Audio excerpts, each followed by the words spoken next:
Jesus, saudade de vocês. Bom, vocês vão ter que me aturar aí, eu acho que umas quatro terças-feiras, não é? Vocês me aturam? Vamos fazer uma jornada aí de um seminário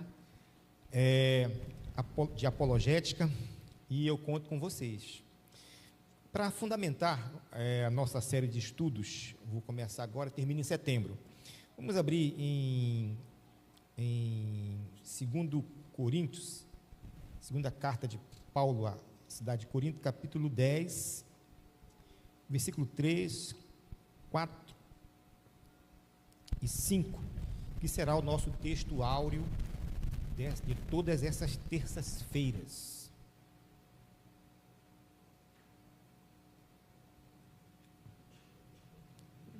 Vamos ler aqui, né? Está no telão, uma só versão. Vamos ler todos juntos? 1, 2, 3. Porque andando na carne, não militamos segundo a carne.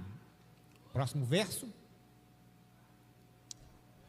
Porque as armas da nossa milícia não são carnais, mas sim poderosas em Deus para a destruição das fortalezas, destruindo os conselhos e toda altivez que se levanta contra o conhecimento de Deus e levando cativo todo entendimento à obediência de Cristo. Vamos orar. Pai, quero te agradecer por mais esta oportunidade de estar com a tua igreja aqui, Senhor, a MEB, Senhor, essa noiva linda, Pai, esse povo abençoado, que gosta e que ama a Tua palavra, que está crescendo como um exército, Senhor, sobre esta região. Pai, muito obrigado, te agradeço por essa igreja local, e agora eu quero te pedir, Pai, em nome de Jesus, que a Tua unção venha sobre as nossas vidas.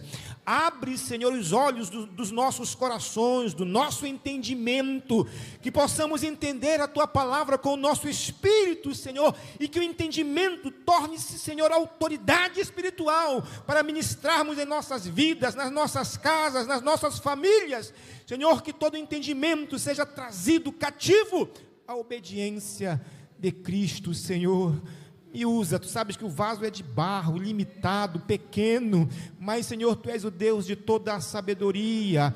Abre um canal, Senhor, aqui nessa noite, que a tua glória, Senhor, que nós possamos ficar impressionados, impactados, e, Senhor, que nós possamos ficar deslumbrados com a tua palavra, com a profundidade, com o tamanho, Senhor, da tua palavra, com a riqueza, Senhor, das tuas verdades. É o que eu te peço, fica conosco e nos abençoa, Senhor, em nome de Jesus. E todos digam amém, amém. Queridos, pode tomar assento.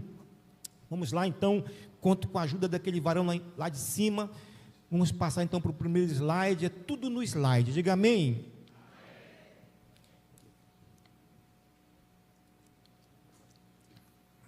Enquanto o slide está vindo aqui, diga para essa pessoa aí do teu lado: olha, você está chique, hein? Cada casaco bonito, né? Cada roupa de frio bonita, né? O pessoal veio bonito. Olha esse casal na frente aí, chique demais. Esse outro aqui, chique demais, né? Amém. Bom, Fé Sem Medo é o nome do seminário que a gente vai estar com vocês aqui nessas terças-feiras. Amém? E os temas que nós vamos abordar são esses temas aqui, ó.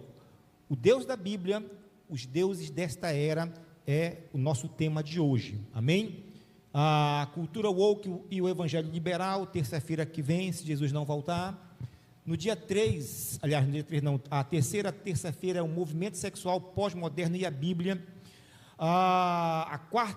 O nosso quarto encontro será o princípio da igreja e o princípio do Estado. A gente vai abordar, estamos nesse momento aí político, não é verdade? É um momento que vai ter muita guerra aí no Instagram, no Facebook, e aí vai ficar de mal genro com cunhado, com sogra, vai ser aquela coisa toda, né?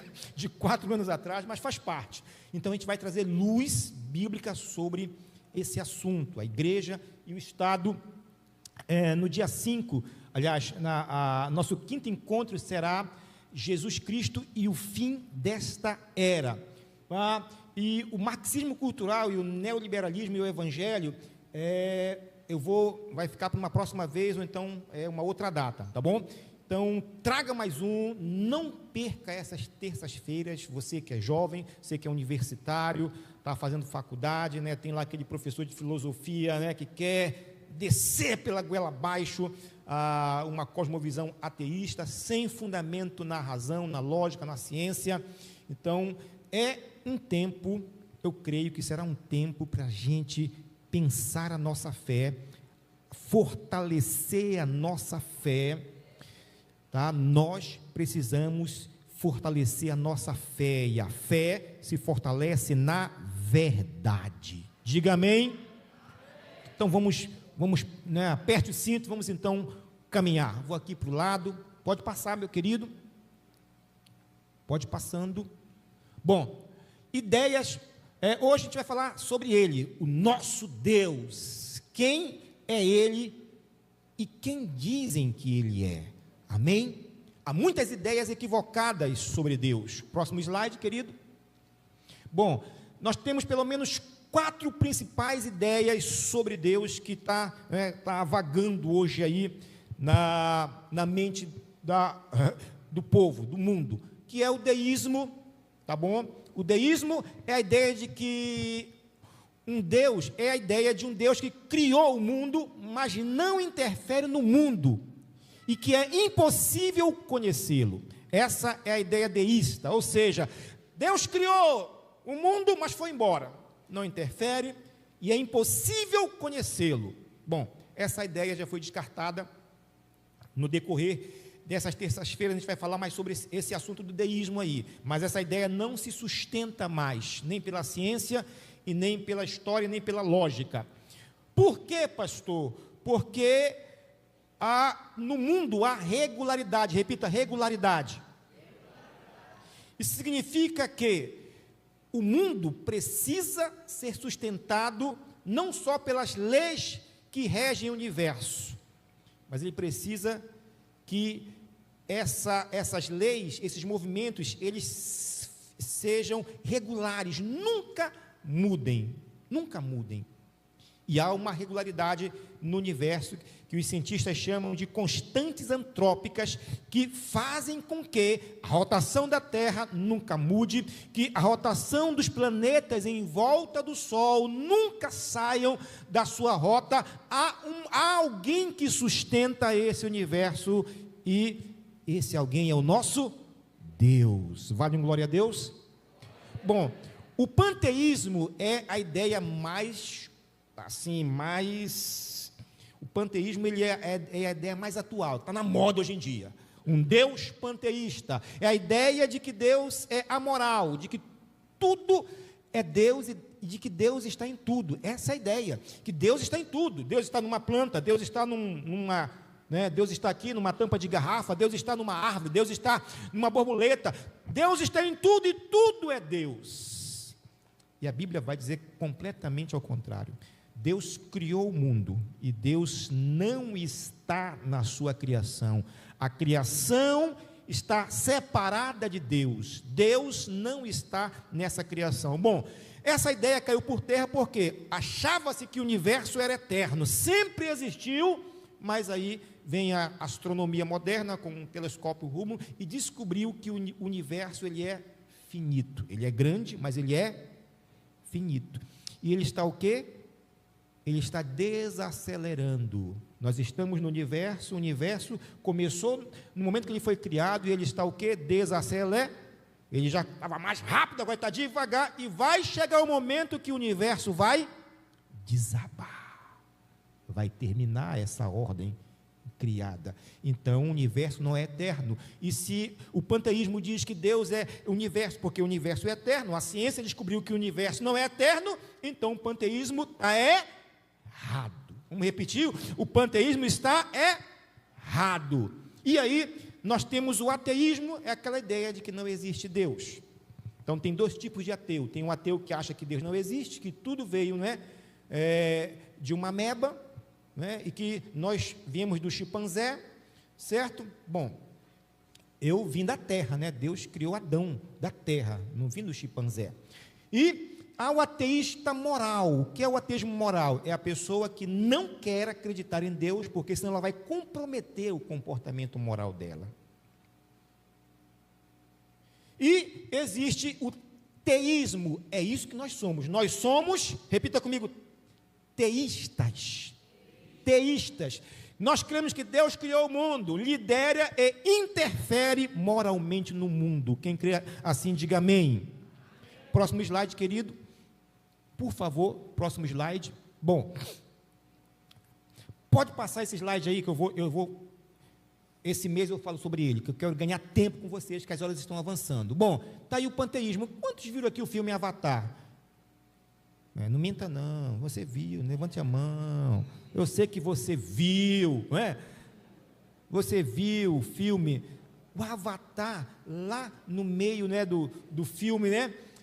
Está lá o Avatar com a Avatoa, eles estão lá diante de uma árvore, né, e eles vão ser atacados pelos humanos que vão destruir o planeta. Como é o nome do planeta? Hein? Pandora. E aí eles estão rezando para... É assim que a gente descobre, Bispa Carla, a gente descobre. Vão atacar Pandora e eles estão rezando, né? Lá o Avatoa está rezando e vem a Avatoa e diz assim, olha, ela não escolhe lados morais, ela não escolhe, ela preserva o equilíbrio. Quem lembra dessa frase, né? Ela vai dizer, ela não faz julgamentos morais. Quem? A deusa de Pandora. Porque a deusa de Pandora é um deus ateísta. Lá no filme Guerra nas Estrelas, nós temos a força. É uma força que gerou o universo, é uma força, mas que não tem lados morais. Ela não escolhe o bem nem o mal, ela só quer manter o equilíbrio. É essa ideia que, de forma subliminar, está vindo pelos desenhos, pelos filmes. E os nossos jovens, nossos adolescentes estão vendo, e isso entra inconscientemente na mente e vai fazendo o seu trabalho até ir para o consciente.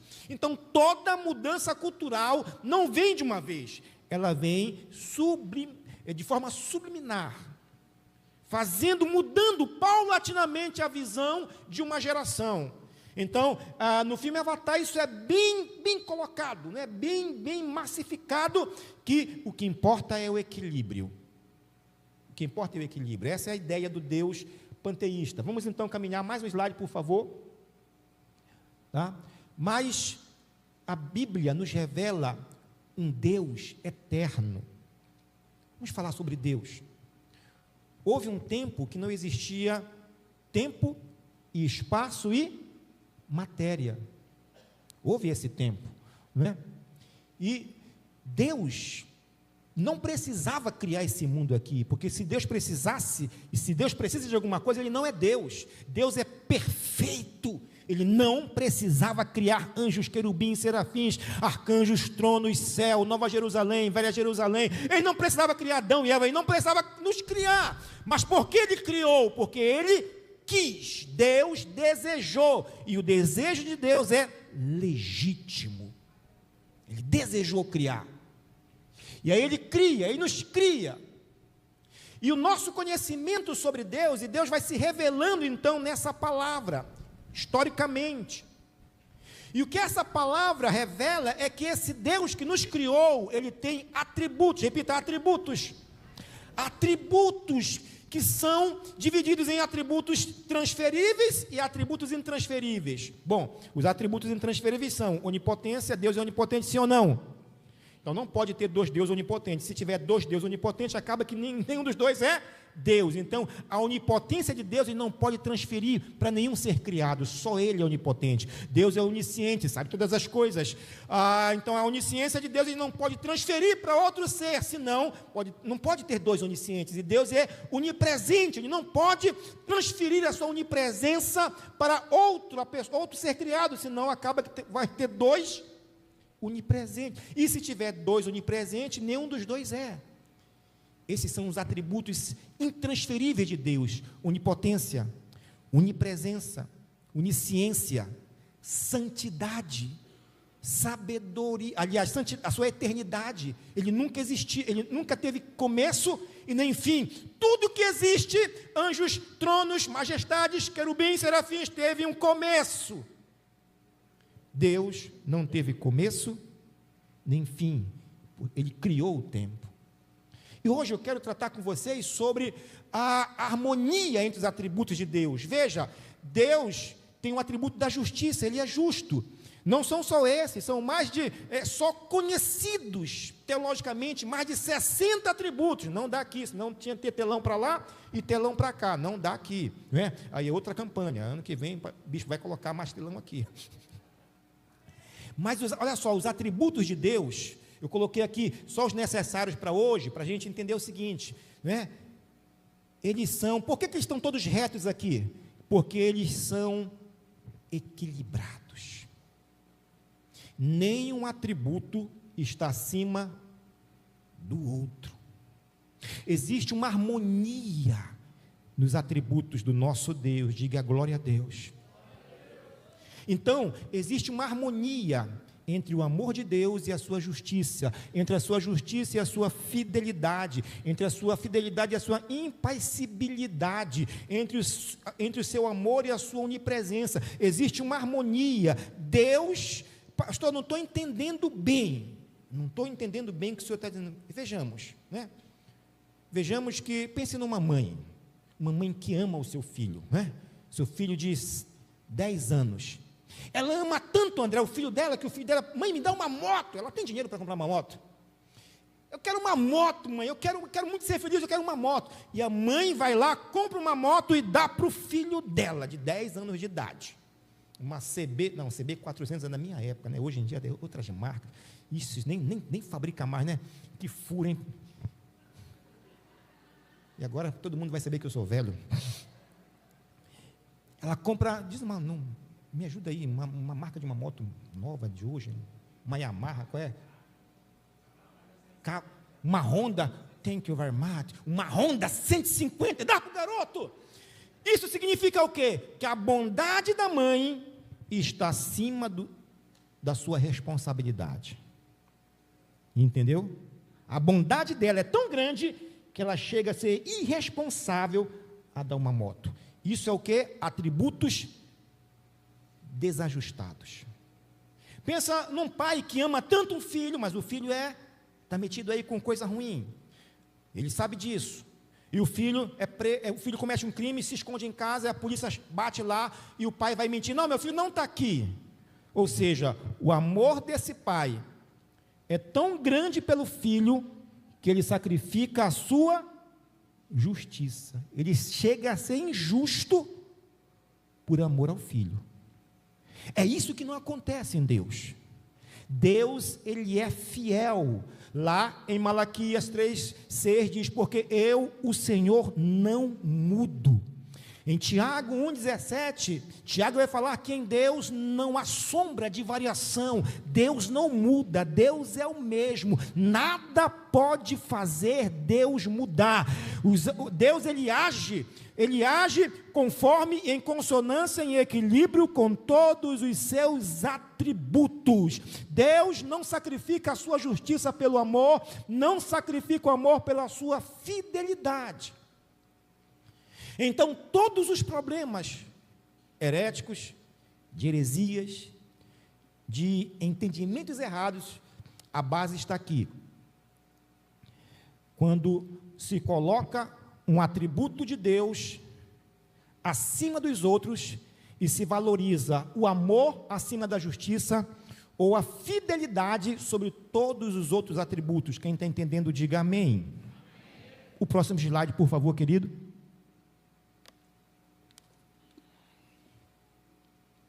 Vejamos, se a gente pegar o amor de Deus e colocar lá em cima, acima de todos os atributos, mas pastor, a Bíblia diz que Deus é amor, sim, mas o amor não é Deus. Repita comigo, Deus é amor, mas o amor não é Deus. Deus é justiça, mas a justiça não é Deus. Deus é paz, mas a paz não é Deus. Quando pega, e aí, alguns séculos atrás, surgiu um homem, que o homem era bom, mas ele começou esse movimento, ele não queria isso, saiu do controle, chamado nós conhecemos como São Francisco de Assis, da cidade de Assis, da Itália. Fundou a ordem dos franciscanos. E aí, começou-se a entender que Deus, Ele é amor.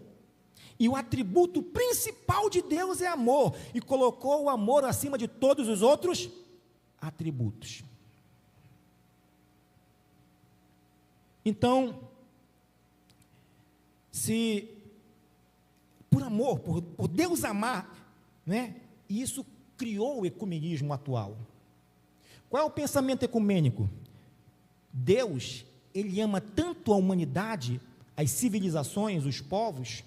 Se tem aqui povos indígenas cultuando o sol ou os espíritos da terra, Deus aceita essa adoração, Deus ouve e abençoa aquela civilização, Ele não se importa com a sua identidade, Ele não se importa, Ele por amor, Ele se deixa ser adorado de forma por tabela, por terceiro. Na verdade, assim pensam essa corrente, os budistas, eles estão adorando Deus, e nem sabem disso, mas Deus, por amor aos budistas, aceita a adoração através de Buda. Por quê? Porque Deus ama os budistas, Deus ama qualquer religião. Essa ideia que todos os caminhos levam a Deus. Deus não está se importando que conheçam Ele como Buda, como Confúcio, como Alá. Deus ama. Isso é um erro. Isso é colocar o amor de Deus acima, o próximo slide, acima dos outros atributos. E quando a gente faz isso, a gente cria o ecumenismo. E aí, pessoas acham que não, Deus está sendo adorado aqui no budismo, Deus está sendo adorado no hinduísmo, é o mesmo Deus, de forma diferente, sabe? É isso que acontece quando a gente coloca um atributo acima dos outros atributos. Quer ver outro exemplo disso? Próximo slide, por favor, querido. Mas, só para combater essa ideia, leia comigo. Porque eu não mudo, por isso vós, ó filho de Jacó, não sois consumido. Deus não sacrifica a sua fidelidade, a sua identidade. Ele disse para Abraão, eu sou o Deus de Abraão. Ele disse, eu sou o Deus de teu pai. Aliás, ele disse para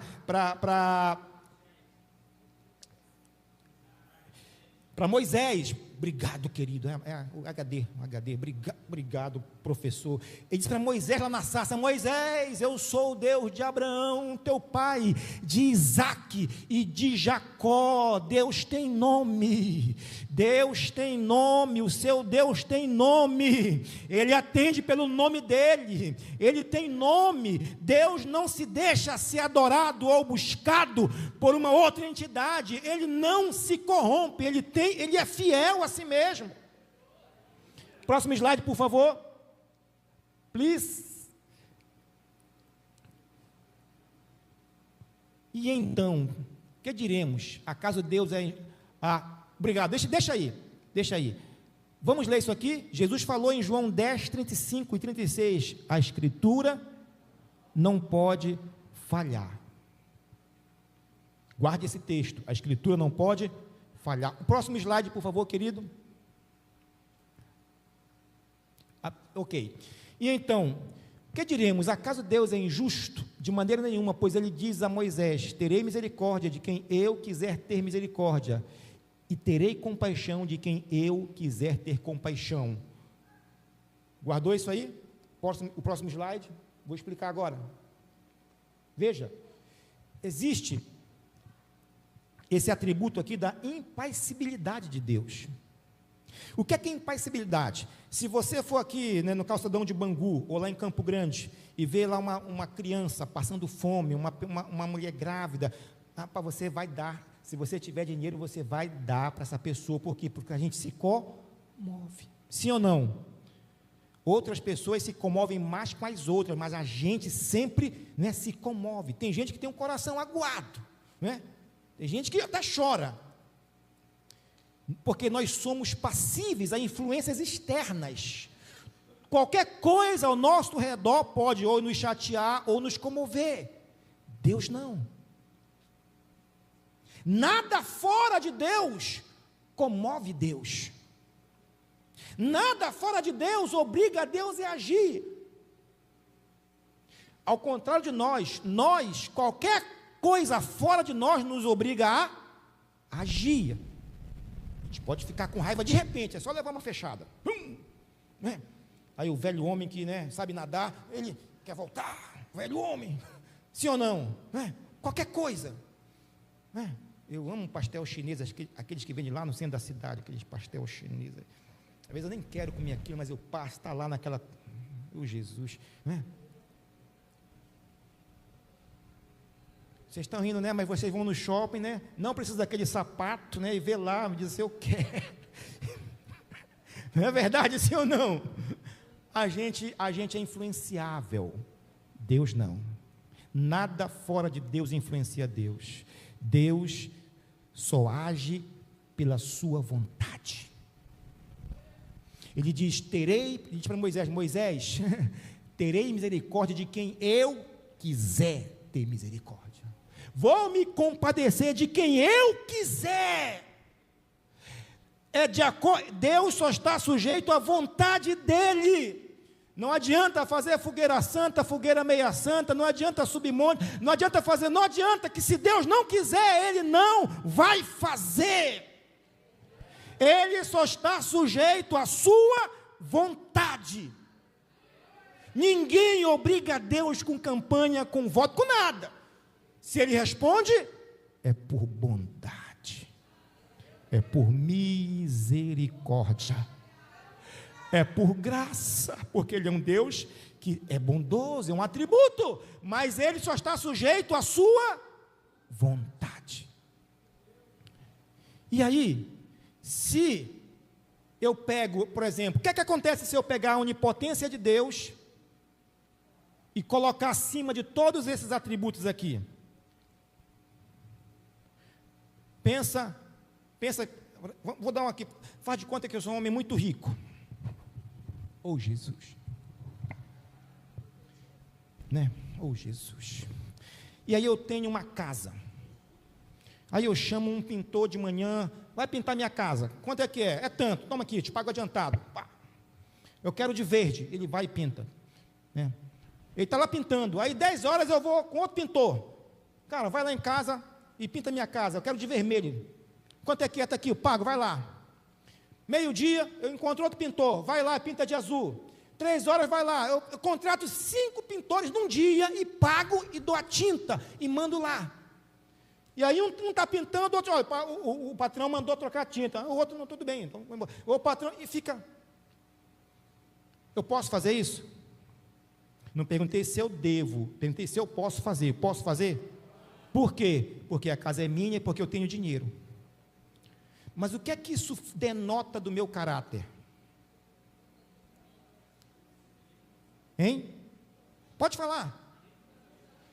Não.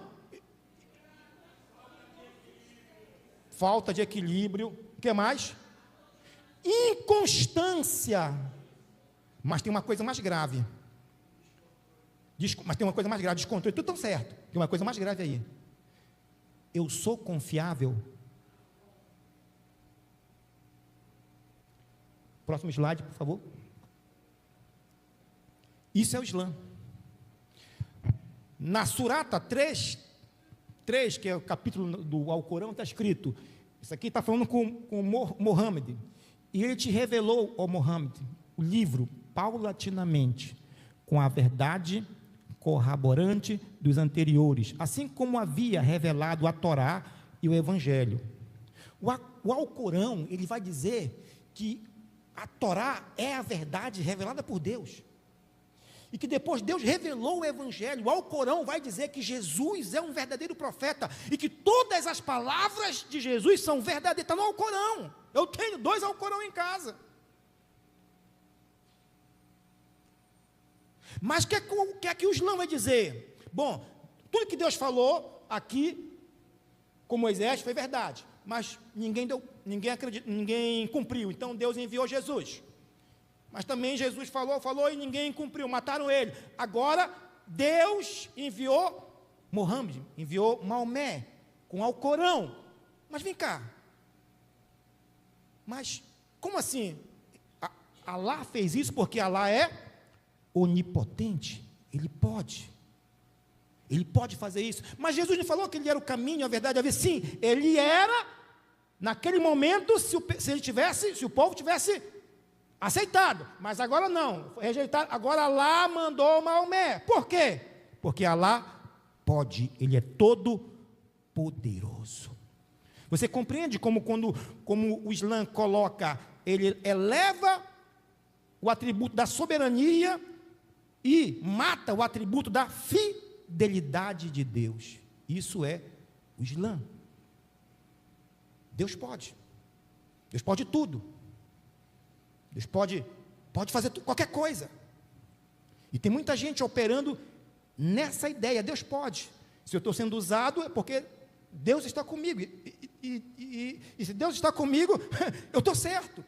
É julgar o meu ministério pelo agir de Deus, pela soberania de Deus, pelo poder de Deus que está fluindo no meu ministério. E às vezes a pessoa está quebrando princípios, valores da Bíblia Sagrada, mas os dons estão fluindo pela onipotência de Deus, e a pessoa acha que os dons fluindo confirmam a sua vida ministerial. E a Bíblia diz que a árvore é julgada não pelos dons, mas pelos frutos. Ô, igreja boa de Bíblia. Então, mais um slide, por favor. Mais um slide. E se a gente colocar a infinitude de Deus, e aí a gente vai surgir um outro pensamento, mas eu não vou falar dele hoje, eu vou pular ele hoje, tá bom? Passa alguns slides aí que eu vou pode passar esse, não, esse aqui eu falo na outra, pode passar, esse aqui eu vou deixar para falar no momento certo, tá? Pode passar, é bom porque eu tenho 4 terças-feiras aí, bom, opa, não, passou muito, volta, está no 5º dia, vai para o primeiro dia, mas os irmãos estão entendendo, gente? Amém? O nosso Deus, Ele trabalha todas as histórias. Pode passar.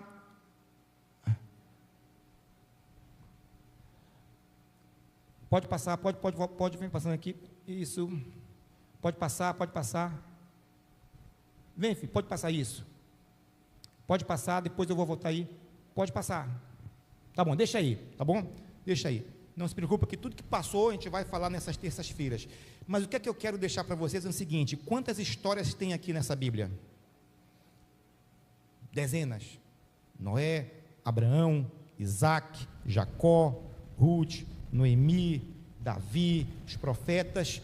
Todas as histórias da Bíblia Sagrada, elas revelam Deus agindo com o povo de Israel, fazendo livramentos, ensinando com os seus atributos em harmonia.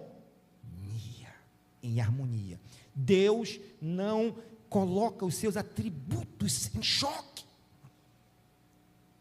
Veja o caso de Ruth, a moabita. A Bíblia diz que nenhum moabita poderia entrar na geração de Israel. Por quê? Porque Moabe negou comida para Israel quando passava na fronteira para conquistar a terra. E além disso, alugou o profeta Balaão. Então não podia entrar nenhum amonita, nenhum moabita e nem amonita. Mas por que Ruth entrou? Ruth foi aceita como uma judia na congregação de Israel quando casa com Boaz. Porque Deus precisava. Agora nós temos aqui a palavra, o atributo da fidelidade de Deus.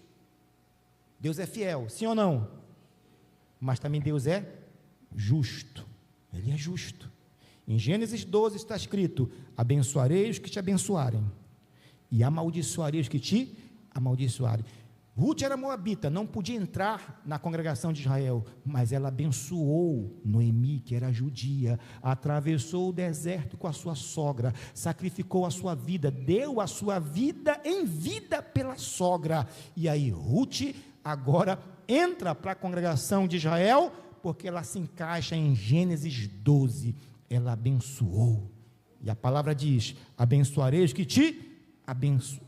E a bênção é medida por medida, semente por semente. Ela deu a vida dela pela sogra, ela ganha uma outra vida como uma judia na casa de Israel. Diga amém. Bem, e aí cheguei aqui, não é? Para a gente, já caminhando da metade para o final, já falamos que nosso Deus, ele não atropela os seus atributos. Amém? Amém? E a gente já viu o que dá aí, né? Quando coloca um atributo acima do outro. Agora, como é que esse nosso Deus trabalha? Como é que ele faz as coisas? Deus poderia criar o mundo de uma vez, sim ou não? Haja mundo, poderia? Poderia, mas ele não fez assim, ele criou num processo. Ele criou dia após dia, para nos ensinar que na nossa vida, tudo ocorre num processo.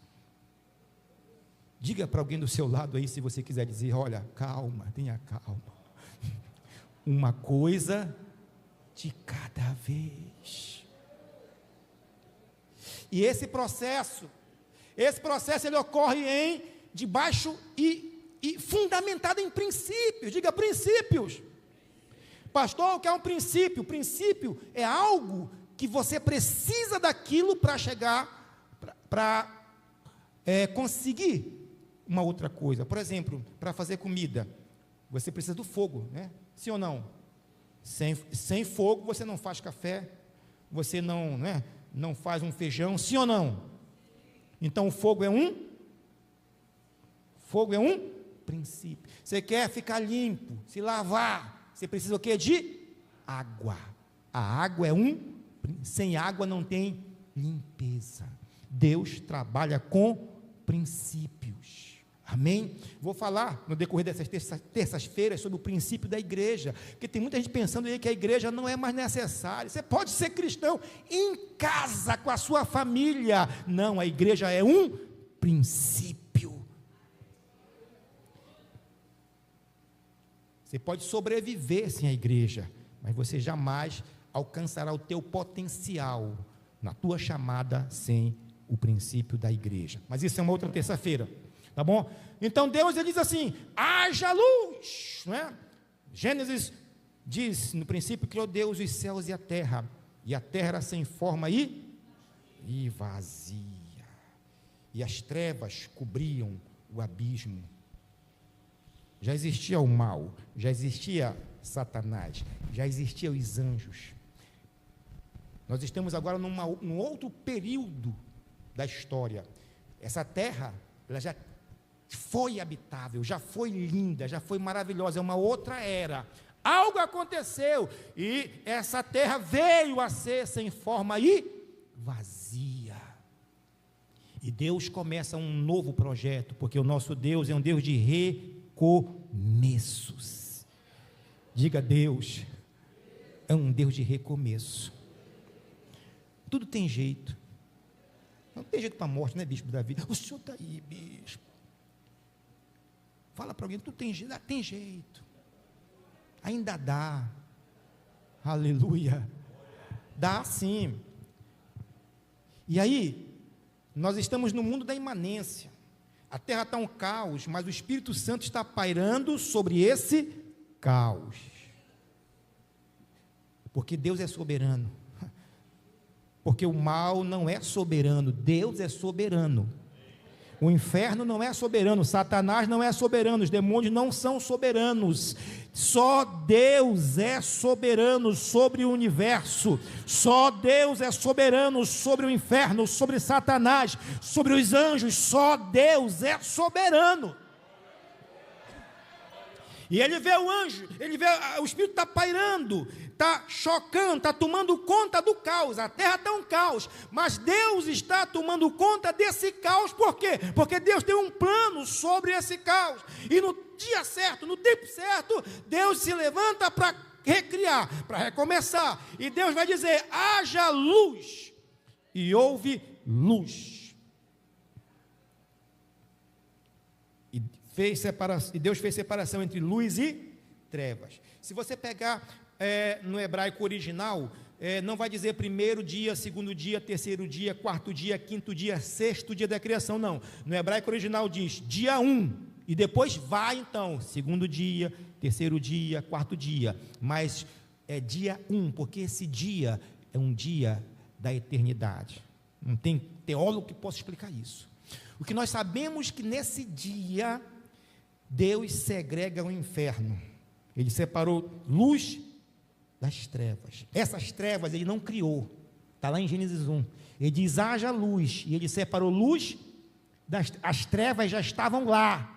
Ele não criou o mal, não criou as trevas já estavam lá, o inferno já estava lá. Ele separou, criou luz.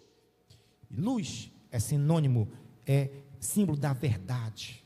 Porque Deus ele só cria na verdade. Na verdade, nosso Deus é o Deus da verdade. Tudo que está em trevas é mentira, é engano, é ludibriação. Deus, então, o primeiro princípio é verdade. Sem verdade não há como Deus criar, restaurar, levantar. Tudo começa com o alicerce da verdade.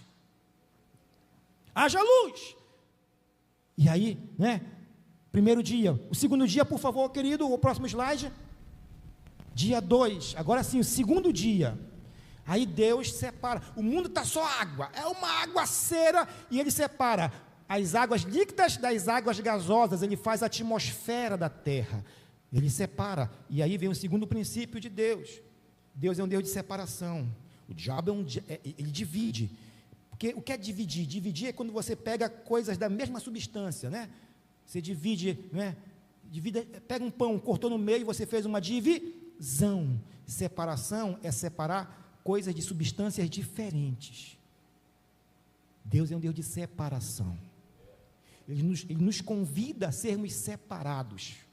Ele nos convida a ter uma vida santa, separada do estilo de vida do mundo, pensamentos santos, separados dos pensamentos do mundo, das ideias do mundo, das ideologias do mundo, sabe? Isso é um princípio. Não tem como Deus fazer algo enquanto a gente estiver misturado. Enquanto a gente estiver mesclado, Deus exige separação. Terceiro princípio, por favor, please.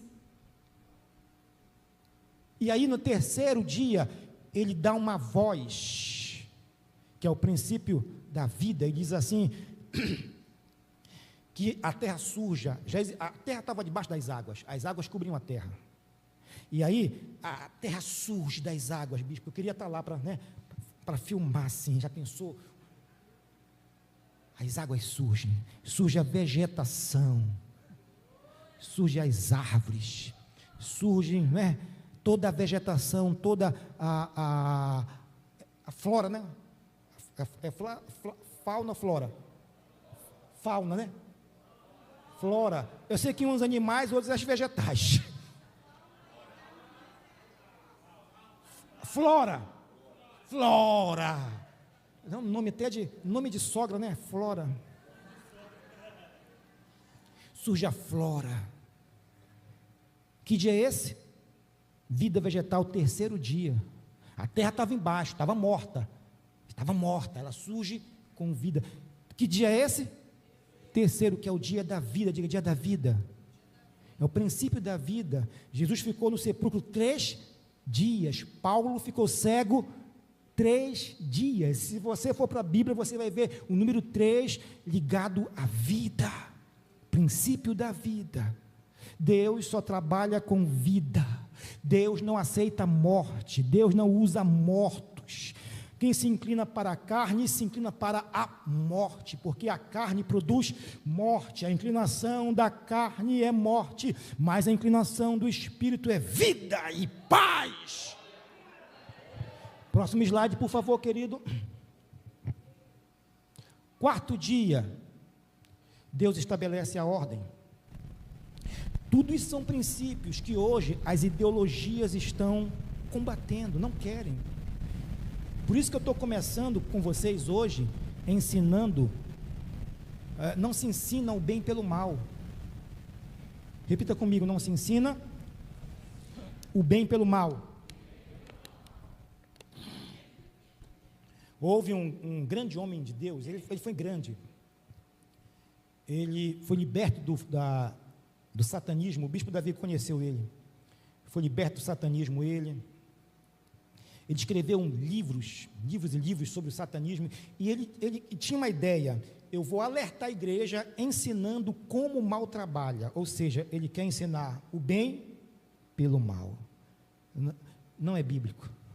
Não se ensina o mal pelo bem, se ensina o bem, porque a luz expõe as trevas. Se ensina a luz, porque ensinando a luz, as trevas serão vistas.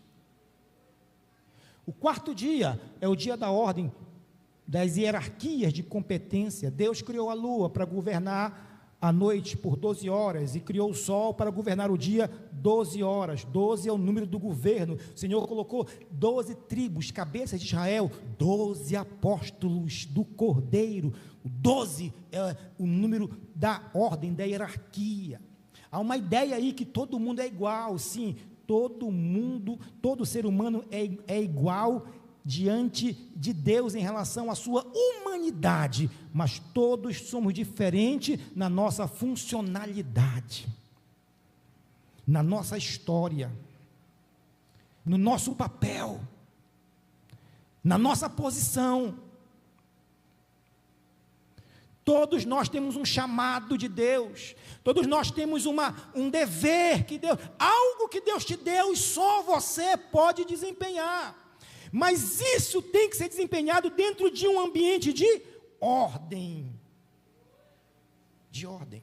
Há um espírito de rebelião, um espírito contrário à hierarquia, contrário à autoridade, um espírito luciferiano, onde ninguém quer mais obedecer.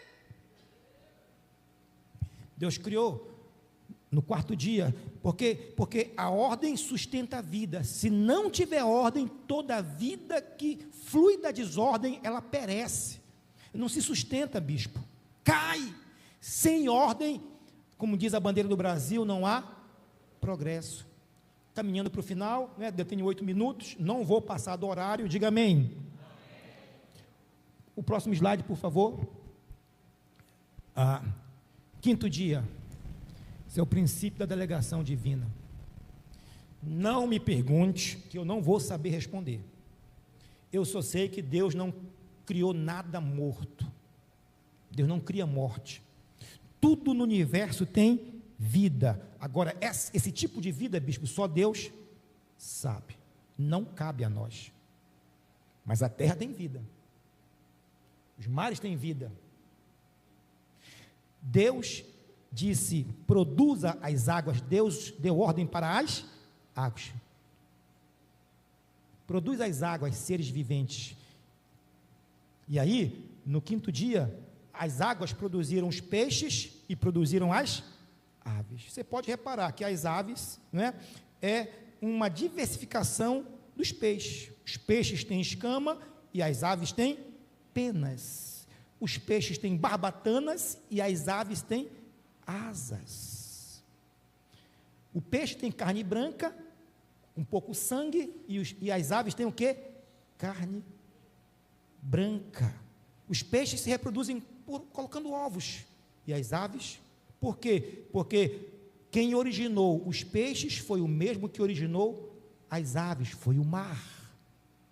E lá em Apocalipse, no grande trono branco, Deus vai dizer para o mar: mar, me devolva os mortos, traz para mim os que morreram no teu leito, sobre a tua guarda. Está lá. E aí, Deus então, esse é o princípio da delegação. Deus trabalha com os seus representantes na terra. Deus instituiu autoridades na terra. Amém? Próximo slide, por favor, querido. Próximo slide, please. Sexto dia, Deus então dá ordem para a terra. Produza, olha só, a terra, seres viventes. Deus delegou para a terra. Não me pergunta que eu não sei, pastor Luiz, eu não sei como, mas a terra produziu, a girafa, o elefante, o macaco, o gato, a pulga, a terra produziu, porque Deus dá ordem, e quando Deus dá ordem, quem ouve a ordem tem que cumprir. Quem manda é Deus. Deus deu ordem, produz a terra. Mas quando foi para criar a minha, você, ele não deu ordem. Ele desceu, pegou o barro molhado, formou um boneco de barro. A terra foi criada pelo poder da sua palavra. Ele delegou aos mares, delegou a terra. Ele foi delegando, mas para criar você, para criar a mim, ele fez um boneco e ele soprou de dentro dele algo dele, uma essência dele, uma vida dele. Ele sopra e o homem foi feito alma vivente. Esse é o motivo do ódio de Satanás por mim e por você, porque embora a nossa origem seja do barro, mas esse barro foi amassado, foi feito pelas mãos do Criador, e há algo dentro de mim, dentro de você, há um DNA que vem dele, há um espírito de vida, o DNA, nossa origem é dele, vem dele. É por isso que o inferno nos odeia. E ele fez Adão, o homem, segundo a sua imagem e a sua semelhança. Próximo slide, por favor, querido. E no 7º dia, ele descansou. Mas Deus cansa? Não. No hebraico, esse descansar tem a ver com se relacionar. Porque Deus criou a mim e você para um relacionamento com Ele, com o próximo e com Ele. Ele sabe quando eu tinha 14, lá em casa, a gente não era adventista, pastor bispo, e dia de sábado era o dia de faxina em casa, e a mamãe, era eu e minhas 3 irmãs, e a mamãe colocava a gente para fazer faxina. Era o dia de arear a panela, né? Umas ficavam na panela areando, outros ficavam, era taco, aí tinha que encerar, encerar. Não tinha enceradeira, então era, né, um sentava na rede velha e outro vinha puxando assim, para dar brilho no chão, não é? E era faxina, limpeza de tudo, né? Não tinha jeito, tinha que limpar, mas quando acabava a faxina, a mamãe vinha, e a minha mãe velha andando pela casa, né? A gente via a alegria dela de ver as coisas limpas, tudo no lugar, toalha nova, né? Aí ela vai comprar pão, né? Trazia o pão, né? Aí cortava o pão, né? Era o meu sonho colocar leitinho na minha xícara, porque ela colocava uma lata de leitinho, dava um mês, irmã Carla, um mês, que ela colocava Só que naquela época, o leitinho, você colocava uma colher, né? Hoje você coloca 10 colheres.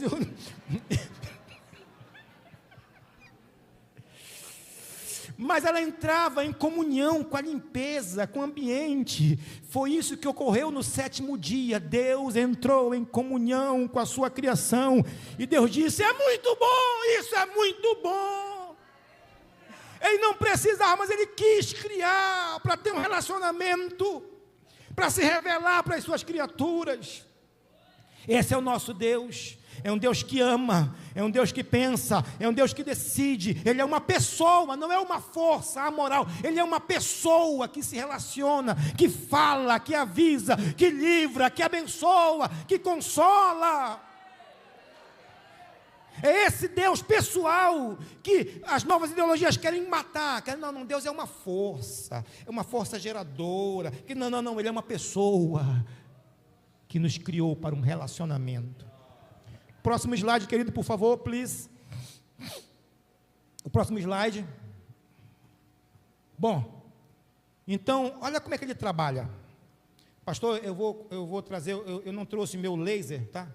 Então, perdão, eu nem sei se pode usar laser em telão, não sei se danifica os LEDs, eu nem sei, né? No slide pode. Então, né, eu vou usar esse aqui, meu laser hoje, tá? Então, tudo que ele fez no primeiro dia, ele disse: haja luz. Ele completou no quarto dia, ele completou colocando no universo o sol, a lua e todas as estrelas e galáxias. O que ele fez no primeiro, ele completou no quarto. No segundo dia, ele fez separação entre a atmosfera e as águas. E no quinto, ele completou criando as aves para povoar os céus e os peixes para povoar o mar. Então, ele completa no quinto o que ele fez no segundo. No terceiro dia, ele fez a terra. E no sexto, ele completa criando os animais e o administrador, o homem que ele colocou. Perceba como o nosso Deus trabalha. Ele trabalha por princípios e ele trabalha por etapas. Isso me dá uma alegria muito grande, uma fé muito grande. Você pode ficar de pé comigo em nome de Jesus. Eu disse que não vou passar do horário. Amém? Isso me dá uma alegria muito grande, porque eu sei o que Ele está fazendo na minha vida hoje. Foi para completar o que Ele começou a fazer lá atrás. Portanto, a minha palavra para você nessa noite é: não tenha pressa, não se preocupe, aquele que começou a boa obra em você vai aperfeiçoar. O que Deus começou na sua vida, Ele vai terminar. Não pense que as lutas, que a sua fraqueza, que os seus pecados, não pense que tudo isso é mais forte que o braço poderoso do nosso Deus. Ele vai completar, Ele vai completar, Ele vai completar, Ele vai completar, Ele vai completar a boa obra. Aleluia! Então não tenha pressa. Não se desespere, não tenha medo. Medo é fé negativa, medo é falta de esperança, medo é não confiar nesse Deus que criou todas as coisas e no sétimo descansou. Eu vim aqui nessa noite dizer para você: Deus está no controle da sua vida, da minha vida, da vida dessa igreja, do seu ministério. Deus está no controle. Creia, descanse, acalma o teu coração, descansa no Senhor. Ele nunca perdeu uma batalha. Aleluia. Terça-feira que vem, chegue cedo para cantar o hino da harpa. Terça-feira que vem, venha fedendo mesmo do metrô, do trem. Terça-feira que vem, se Jesus não voltar, nós continuamos. Amém? Bispo.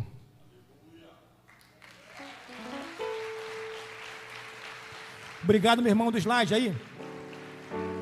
Muito obrigado.